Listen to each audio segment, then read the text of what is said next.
Lieutenant Commander Alan Webb stood alone on the observation deck of the USS Defiant. The stars seemed cold and distant through the viewport, much like his current career prospects. 6 months ago, he had been on track for promotion aboard the flagship of Earth's defense fleet. Now he commanded a skeleton crew on a forgotten ship scheduled for dismantling. "Sir, the system diagnostics are complete."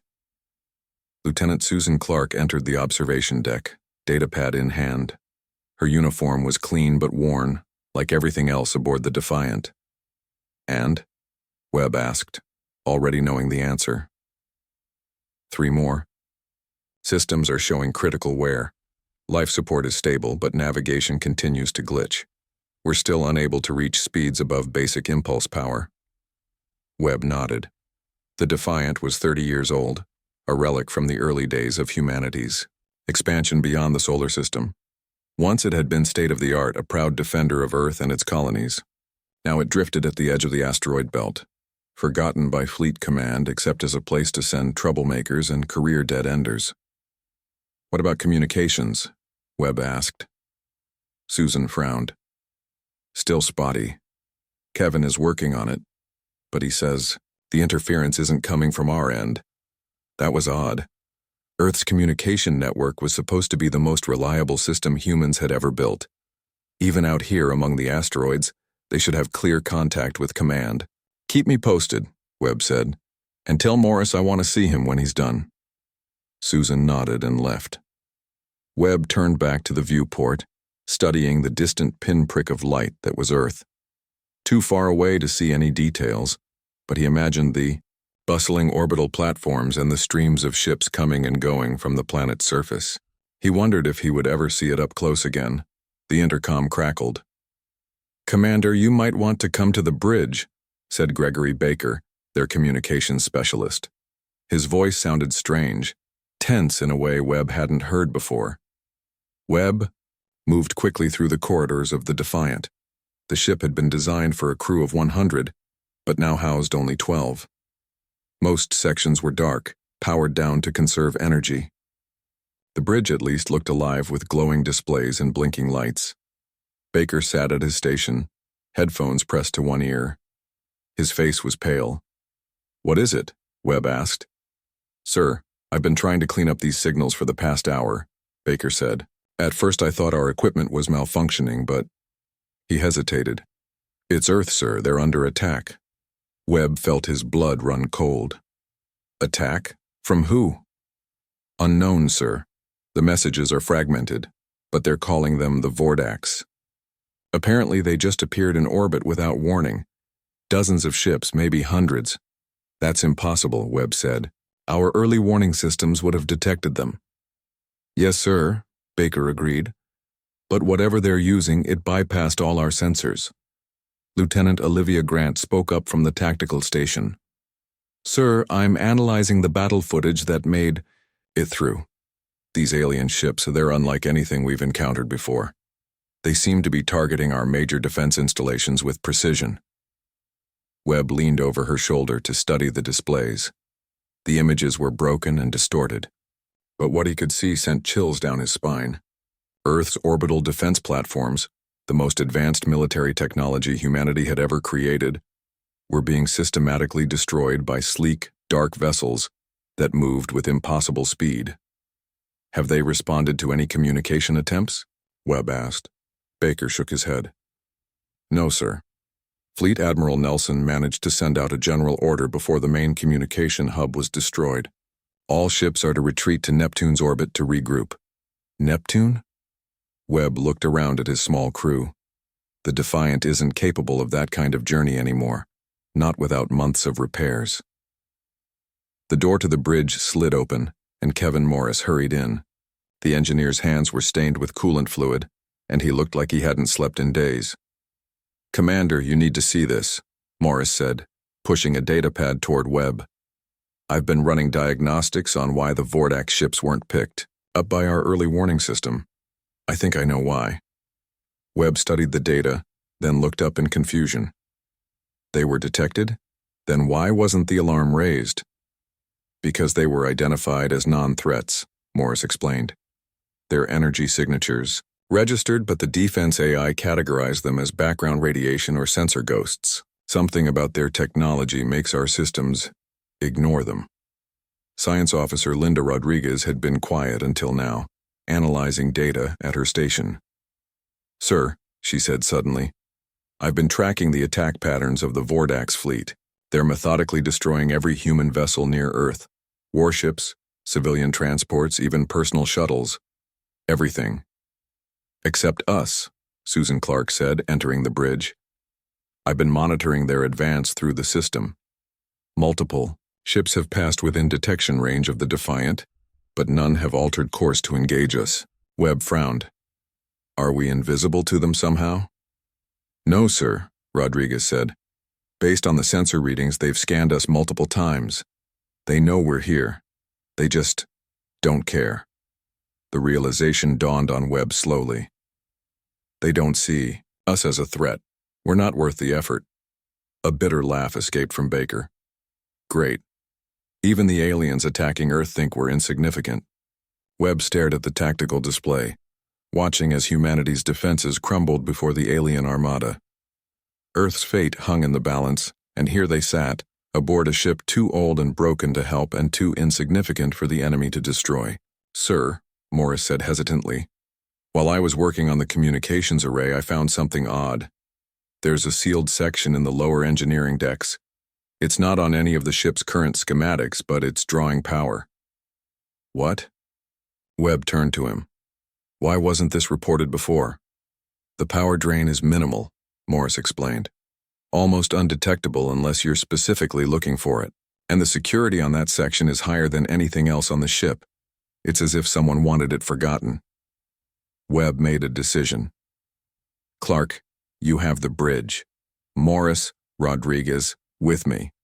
Let's find out what's hiding in the heart of this old ship." As they left the bridge, Webb felt something he hadn't experienced in months. Purpose. The Defiant might be old, forgotten, and ignored by both humanity and its enemies. But perhaps that would prove to be its greatest strength. After all, no one expects danger from a ship they've chosen to ignore. Webb, Morris, and Rodriguez descended into the lower levels of the Defiant. These corridors were dark and cold, with emergency lighting casting long shadows along the walls. The ship had been designed for deep space exploration before being converted to a military vessel, and these older sections predated the refit. "The power drain is coming from behind this bulkhead," Morris said, stopping in front of what appeared to be a solid wall. He ran his hand along the smooth metal surface. "But there's no visible entry point." Rodriguez scanned the area with her data pad. "There's definitely a space beyond this wall, approximately 30 square meters." She frowned at her readings. "And it's shielded. My scans can't penetrate to see what's inside." Webb examined the wall carefully. "Why would anyone seal off a section of the ship and hide it from the schematics?" "Usually for one of two reasons," Morris replied. "Either something dangerous is locked away, or something valuable is being protected." Webb nodded. "Given our current situation, I'm willing to risk the former to find out if it's the latter." He tapped his communication badge. "Webb to Clark. We found a hidden compartment in section D7. We're going to need cutting equipment down here." "Understood," Clark replied through the static-filled channel. "Baker just intercepted another transmission from Earth. The situation is getting worse. The Vordax have landed ground forces." Webb's jaw tightened. "Send someone with that equipment immediately." 20 minutes later, they had cut through the hidden door, revealing a small antechamber with a proper hatch beyond it. The hatch had a sophisticated lock that even Morris couldn't bypass. "It requires both a code and biometric authorization," the engineer explained. "Without knowing whose DNA is needed, we can't get in." Webb studied the lock. "This system is at least 30 years old, from when the Defiant was first commissioned." He thought for a moment. "Old Faithful, are you connected down here?" A soft hum filled the corridor as the ship's aging AI system activated a nearby speaker. "Yes, Commander, although my sensors in this section are limited." "Do you have any record of this sealed room in your original memory banks?" Something that might have been deleted from the main computer but still exists in your core programming? There was a pause longer than usual for the AI.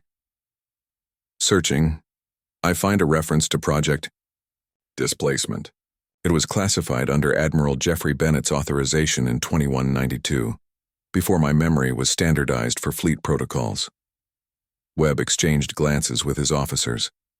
Admiral Bennett had been a legendary figure in the early days of the Space Force, known for his unorthodox approaches to ship design. Can you tell us anything about Project Displacement? Rodriguez asked. Most data is corrupted, Old Faithful replied, but I retain that this room contains experimental technology developed as a defensive measure against potential first contact scenarios with hostile species. Morris let out a low whistle. That was forward-thinking considering we hadn't even met the Arcturians yet. Bennett always said humanity shouldn't assume other intelligent life would be friendly, Webb said. He was criticized for being paranoid. At the time, the door's biometric lock, Rodriguez said suddenly. If it was Bennett's project, wouldn't it respond to the current commander of the vessel? Webb raised an eyebrow. Worth a try. He placed his palm on the scanner and leaned forward for the retinal scan. A moment later, the lock flashed green, and the heavy door slid open with a hiss of equalizing pressure. The room beyond was smaller than they had expected. Dim blue lights activated automatically, revealing walls lined with complex machinery, unlike anything they had seen before. In the center stood what appeared to be a control console covered in a thin layer of dust. This? Technology, Morris whispered, examining the nearest panel. It's not standard fleet issue. Some of these components I don't even recognize. Rodriguez was already scanning everything with her datapad. These readings are extraordinary. There's a quantum field generator here that's at least 2 generations, beyond anything we currently use. Webb approached the central console.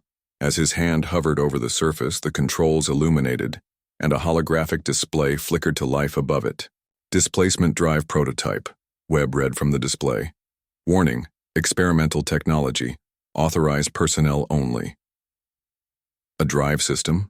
Morris asked, moving to Webb's side. Like a propulsion system? Not exactly, Rodriguez said, her eyes widening as she interpreted the data on her pad. From what I can gather, this isn't designed to move the ship through space in the conventional sense. It's meant to displace it, to shift it partially out of phase with normal spacetime. To what purpose? Webb asked. Rodriguez looked up, her expression a mixture of awe and concern. In theory, a ship in a displaced state could generate a quantum disruption field that would interfere with normal matter. At a small scale, it could make the Defiant nearly untargetable. But if amplified, she paused, it could potentially disrupt the molecular cohesion of other vessels. A weapon, Webb said quietly. An extremely powerful one, Morris added, studying the engineering diagrams. But also incredibly dangerous to use. The power requirements alone would strain our older reactors beyond safety parameters. The console beeped, and a simulation appeared showing the Defiant surrounded by a strange rippling field that extended outward in concentric waves. Old Faithful's voice came through the speakers again. Project Displacement was decommissioned. When initial tests showed the technology was too unstable for practical application, the project leads theorized that the displacement effect could cascade beyond control. Webb stared at the simulation. Why wasn't this technology removed from the ship? Unknown, the AI replied. However, Admiral Bennett's final log entry regarding the project states, some weapons should remain sheathed until the darkest hour demands their use. The ship suddenly shuddered around them. Webb steadied himself against the console. Webb to bridge, what was that? Sir? Clark's voice came through urgently. A Vordak scout ship just passed within 500 kilometers of us. They're scanning more actively now. Have they locked weapons? No, sir. But they're maintaining position nearby. I think they finally noticed us. Webb looked at the experimental technology surrounding them, then at his officers. It seems our period of being ignored might be coming to an end. Sir, Rodriguez said hesitantly. If we're going to have any chance of making this technology work, we need more information. The original project data must be stored somewhere. Morris was already checking the console. There's a secured communication protocol here. If we can reach anyone who worked on the original project. Webb nodded. Get back to your stations. Morris, see if you can get this system integrated with our main computer. Rodriguez, work with Old Faithful to find any surviving project members. If Earth is falling, some of them might have evacuated to the colonies. As they hurried out of the hidden room, Webb took one last look at the strange technology. The forgotten ship carried a forgotten weapon, one that might just be humanity's last hope, and the Vordax would soon learn that some things shouldn't be ignored. The next 12 hours aboard the Defiant were a blur of activity.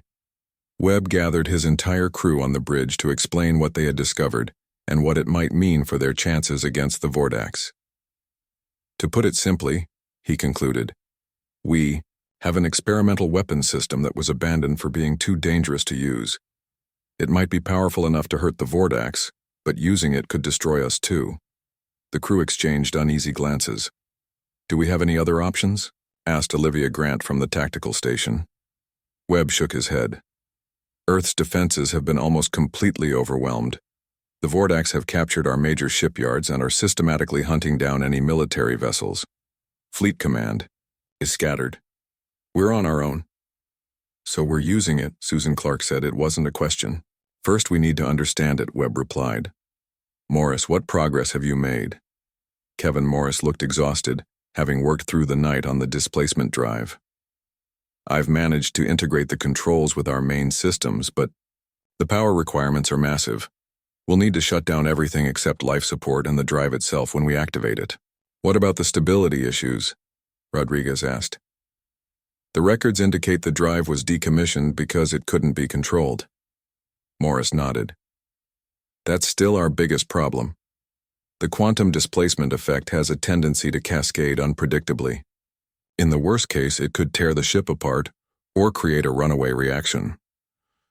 I might have a solution for that, Gregory Baker said, looking up from his communications console.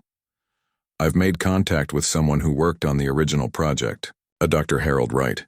He's been hiding in an underground facility on Mars since the invasion began. Webb's eyes widened. Put him through. The main view screen flickered, showing the face of an elderly man with a white beard and tired eyes. His surroundings were dim, lit only by emergency lighting. This is Dr. Wright, the man said. Is this really the Defiant? We thought all the old testbed ships had been scrapped years ago. Not quite, Webb replied. We've discovered your project displacement, Doctor, and we need your help to make it work. Wright's expression shifted from surprise to concern. That technology was deemed too unstable for use.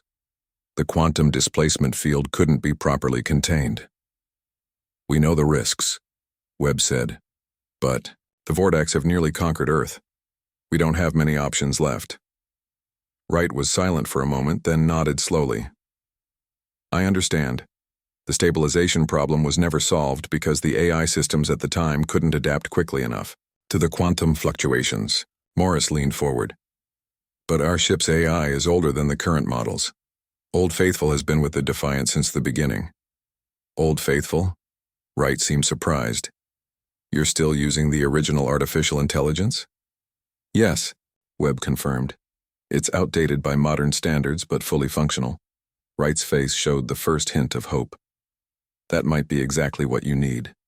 The newer AI models were too rigid in their programming, too focused on following safety protocols. The older systems, like yours, had more flexibility. They could make intuitive leaps that later models couldn't. Morris turned to a nearby console.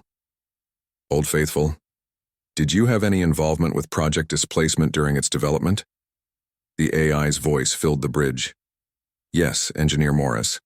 I was the system that monitored the initial tests of the displacement drive. My memory files on those tests were partially redacted, but the core experience data remains. That's better than I hoped, Wright said. If your AI has direct experience with the drive, it might be able to anticipate and counteract the cascade effect. He began sending technical data to Morris's station. These are my personal notes on the project. including some theoretical solutions we never had a chance to implement. For the next several hours, Morris and Rodriguez worked with Wright and Old Faithful to modify the displacement drive. The rest of the crew focused on keeping the ship running and monitoring the Vordax. The alien scout ship had maintained its position near the Defiant, occasionally scanning them but taking no hostile action. Grant tracked 4 more Vordax vessels passing through the asteroid belt, all heading toward Earth. "They're still not attacking us," she reported, "but they're definitely more interested than before." Webb nodded. "They sense something's changed. We need to move soon before they decide we're worth eliminating." In the engineering section, Morris made the final connections between the ship's main power grid and the displacement drive. "The integration is complete," he told Webb over the comm. "But I have to warn you, the power surge when we activate, the drive will be massive. It could burn out systems throughout the ship." "Understood," Webb replied. "We'll be ready." On the bridge, Clark approached Webb with a data pad. "Sir, I've been analyzing the Vordax fleet movements based on the information we've gathered. There's a pattern. All their ships maintain constant communication with what appears to be a central command vessel." She showed Webb the tactical display, highlighting a large ship at the center of the Vordax formation around Earth. "If we could disrupt that communication, somehow," Webb studied the display, an idea forming. "What if we don't use the displacement drive as just a weapon? What if we use it to create a specific type of quantum interference, something that would disrupt their coordination?" He turned to Baker. "Get Dr. Wright back on the line. I need to know if the displacement field can be tuned to a specific frequency."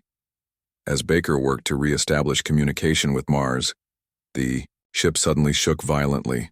Warning alarms blared throughout the bridge. "What was that?" Webb demanded. "The Vordax scout ship just fired on us," Grant reported, her hands flying over the tactical console. "It was a low-power shot, almost like a warning."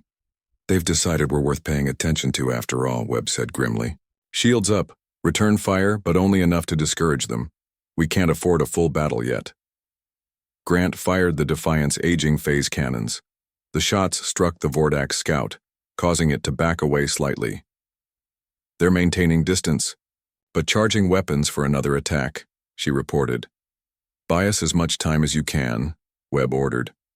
"Morris, Rodriguez, we need that drive ready now.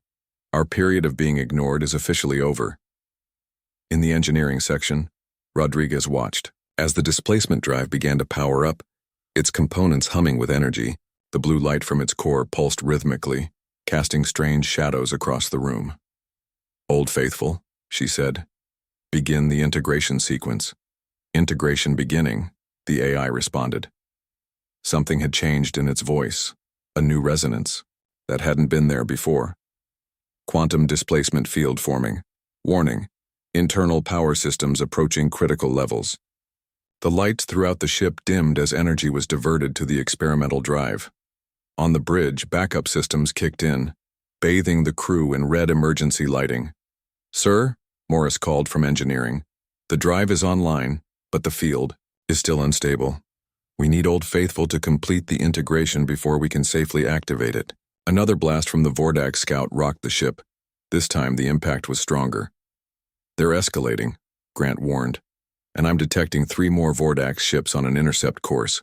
We've got minutes at most before they're in range." Webb gripped the arms of his command chair. The forgotten ship was forgotten no longer. Now it was time to show the Vordax exactly what they had been ignoring. The Defiant shuddered as another blast from the Vordax scout ship struck its shields. Warning lights flashed across every console on the bridge. "Shields down to 40%, Grant reported, her voice steady despite the danger. "The incoming Vordax vessels will be in weapon range in 3 minutes. Webb opened a ship-wide communication channel. "All hands, this is Commander Webb. Secure yourselves for extreme maneuvers. Engineering status of the displacement drive." "Almost there," Morris replied through the static. "Old Faithful is integrating with the drive systems, but we need more time." "We don't have more time," Webb said. He turned to Clark at the navigation station. "Plot a course deeper into the asteroid belt. We'll use the rocks for cover while we finish preparations." Clark's fingers flew over the controls. Course plotted. But sir, at our current power levels, we'll be moving very slowly. Then we'll have to be clever, Webb said. Grant, target the nearest large asteroids. We're going to create some obstacles for our pursuers. Grant nodded, understanding immediately. She targeted the ship's phase cannons on several asteroids in their path, breaking them into smaller pieces that spread out behind the Defiant, like a cloud of debris. The Vordax scout ship fired again, but the shot went wide as it navigated around the floating rocks. The three approaching Vordax ships slowed their approach, forced to pick their way through the newly created asteroid field. That bought us a few minutes, Webb said. Baker, any luck reaching Dr. Wright again? Baker shook his head. The connection was lost. I think Mars might be under direct attack now. Webb nodded grimly. Then we're on our own. He opened the channel to engineering again. Morris Rodriguez, we need that drive operational now. Can Old Faithful handle the integration? There was a pause before Rodriguez answered. Something unusual is happening, sir. Old Faithful is evolving as it interfaces with the quantum systems. Its processing patterns are becoming more complex. As if responding to its name, the AI's voice came over the comm system. Commander Webb, I am attempting to stabilize the displacement field. The quantum patterns are familiar to me. I am accessing memory fragments from the original project tests. Webb exchanged glances with Clark. The AI had never spoken with such nuance before. Can you make it work, Old Faithful? Webb asked. I believe so, the AI replied. But the field will be limited in range unless we can amplify it. And amplification increases the risk to the Defiant. Another hit rocked the ship stronger than before. The scout ship has been joined by one of the cruisers, Grant reported. Shields at 25%. One more direct hit and they'll fail. Completely. Webb made his decision. Old Faithful, prepare to activate the displacement drive at maximum amplification. Everyone, hold on. In engineering, Morris and Rodriguez watched as the displacement drive's core pulsed with increasing brightness. Energy conduits throughout the room glowed with power beyond their design specifications. The drive is ready, Morris reported to the bridge. But at this amplification level, we'll only get one shot before the systems burn out. One shot is all we need, Webb replied. Target the Vordax command ship in Earth orbit. Old Faithful, can you extend the displacement field that far? Negative, the AI responded. Maximum effective range is approximately 5,000 kilometers. We would need to be much closer to Earth. Webb thought quickly. What if we don't target their ship directly? What if we target their communication network instead? Create a disruption that cascades through their entire fleet. There was a pause as Old Faithful processed this idea. Theoretically possible. The quantum displacement field could be tuned to the frequency of their communications, but we would still need to be closer to the main fleet. Then that's our plan, Webb said. Clark, set course for Earth. Maximum speed. Sir? Clark looked concerned. Even at full power, it would take us days to reach Earth. The Vordax will destroy us long before we get there. We don't need to reach Earth, Webb explained. We just need to get close enough for the displacement field to affect their communication network. He turned to Grant. How many Vordax ships are currently in the asteroid belt? Grant checked her tactical display. At least 7 that we've detected, sir. Mostly smaller vessels, but there's the cruiser that's targeting us now. And they all maintain constant communication with their command ship, Webb said. We don't need to reach Earth. We just need to reach one of their relay points within the belt. Understanding dawned on Clark's face. I can plot a course to intercept the nearest communication node based on the transmission patterns we've observed. Another blast hit the Defiant, and this time the impact was much worse. The bridge lights flickered and several consoles sparked with electrical discharges. Shields have failed, Grant announced. Hull breaches on decks 3 and 4. Emergency. Containment fields are holding, but barely. Time to reach the nearest relay point? Webb asked Clark. 4 minutes at maximum thrust, she replied. But without shields? Webb nodded. We'll be completely exposed. Morris, can you divert any remaining power to the engines? I can give you emergency power for about 3 minutes, Morris replied. But after that, we'll only have enough for one systems, either life support or the displacement drive. Understood, Webb said quietly. He looked around at his crew, meeting each person's eyes. You all know what's at stake. Earth has fallen, the colonies are under attack. The Defiant might be the last chance humanity has. No one spoke, but the determination on their faces was answer enough. Divert all power to engines, Webb ordered. Get us to that relay point. Then transfer everything to the displacement drive. The ship lurched forward as the aging engines received an unexpected surge of power. The Vordax vessels followed, continuing to fire. Without shields, each hit caused direct damage to the Defiant's hull. Hull integrity down to 60%, Grant reported. We're venting atmosphere in multiple sections.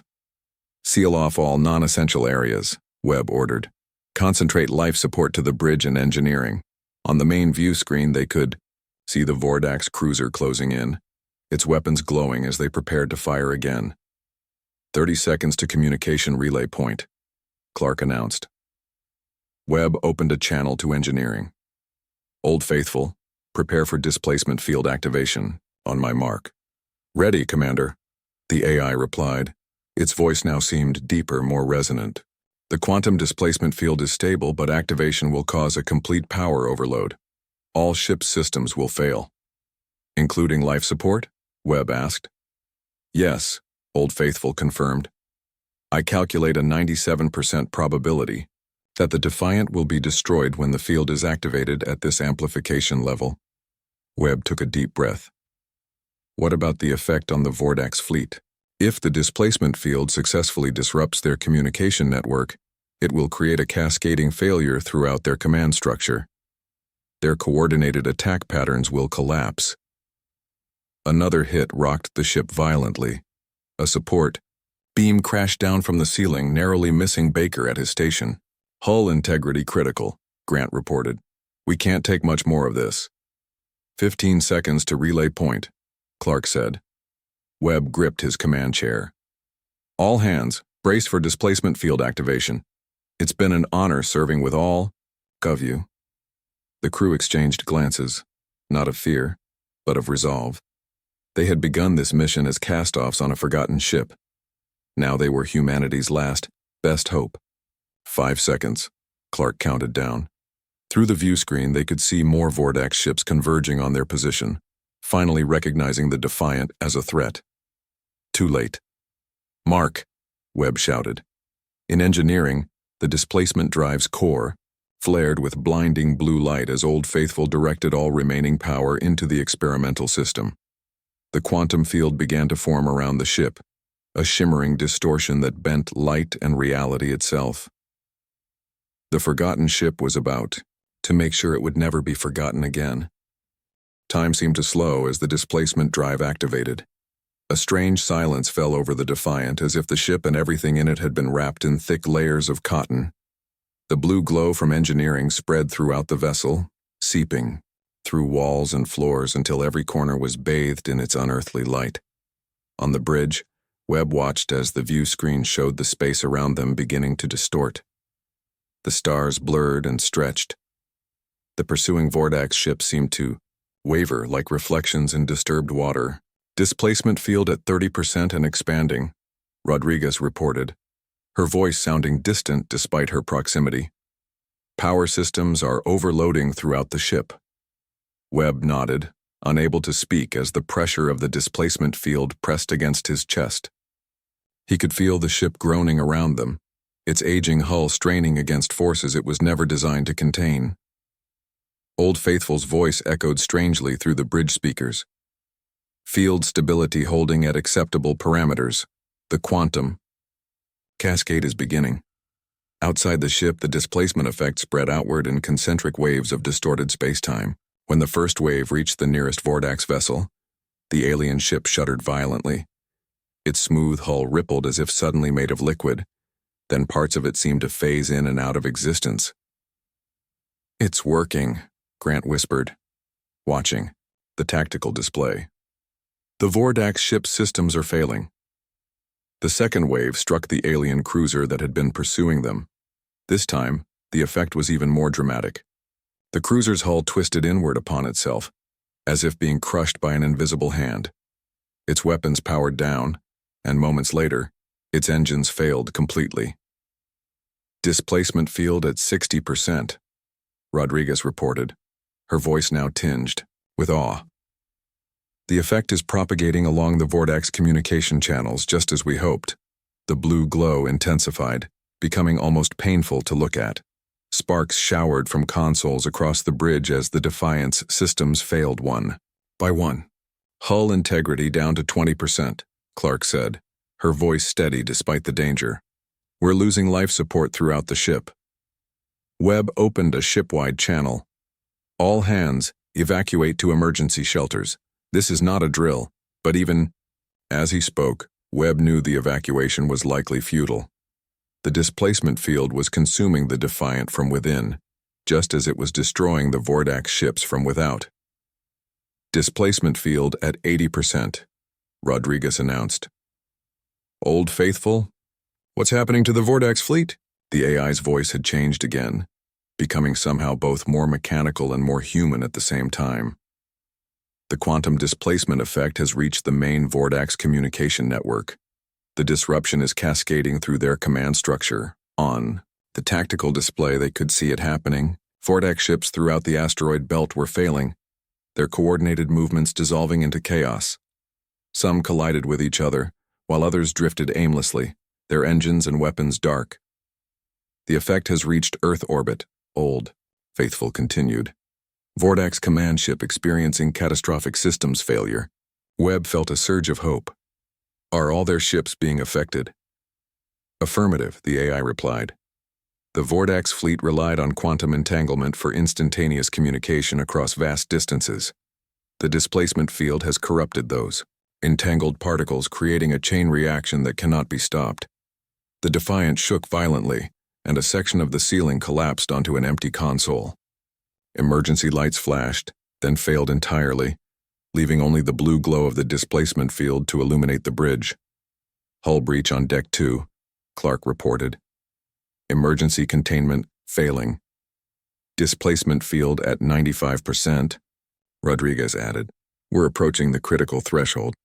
The ship can't take much more of this. Webb looked around at his crew. These people had been sent to the Defiant as punishment, deemed troublemakers or failures by Fleet Command. Now they were saving humanity with their final act. Old Faithful, Webb said, can you transmit our data to any remaining human outposts? They need to know what happened here. They need to know how to fight back. Attempting transmission, the AI replied. I have established contact with the lunar colony. Data packet includes all information on the displacement drive and the Vordax vulnerabilities we have discovered. A series of explosions rocked the ship as power conduits overloaded throughout the vessel. The blue glow intensified to an almost blinding level. Displacement field at maximum capacity, Rodriguez called out. The cascade effect has become self-sustaining. We can't shut it down now even if we wanted to. On the view screen they could see the Vordax cruiser that had been pursuing them suddenly implode, collapsing in on itself until nothing remained but scattered debris.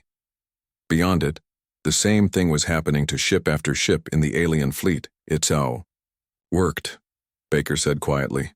We actually did it. Webb felt a strange sense of peace despite knowing what was coming.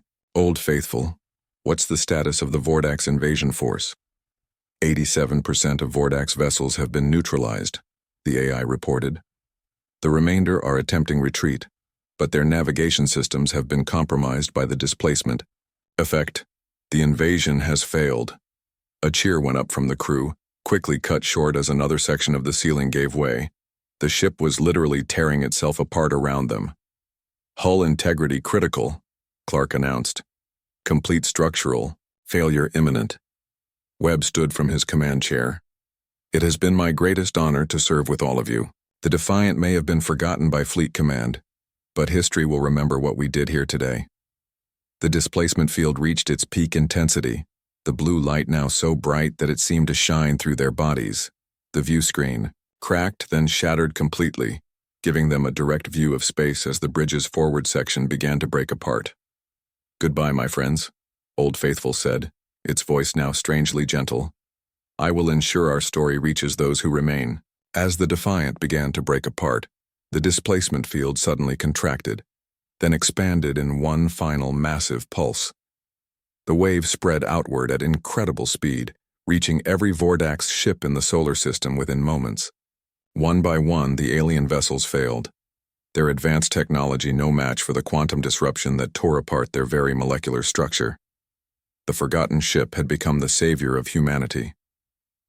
3 weeks later, a rescue vessel from the Martian colonies arrived at the coordinates where the Defiant had last been detected. They expected to find nothing but debris. Instead, they discovered a single escape pod drifting among the asteroid field. Inside were Commander Alan Webb and 3 of his crew, barely alive but still breathing. And stored in the pod's simple computer was a data core containing the consciousness of an AI that called itself Old Faithful. In the years that followed, as humanity rebuilt from the Vordax attack, the story of the Defiant spread throughout the colonies. Monuments were erected, songs were written, and children were taught about the forgotten ship that had saved them all. A new fleet was constructed, with vessels incorporating the refined and stabilized displacement technology. And at the center of that fleet was a flagship that bore a familiar name, the USS Defiant. No ship with that name would ever be forgotten again.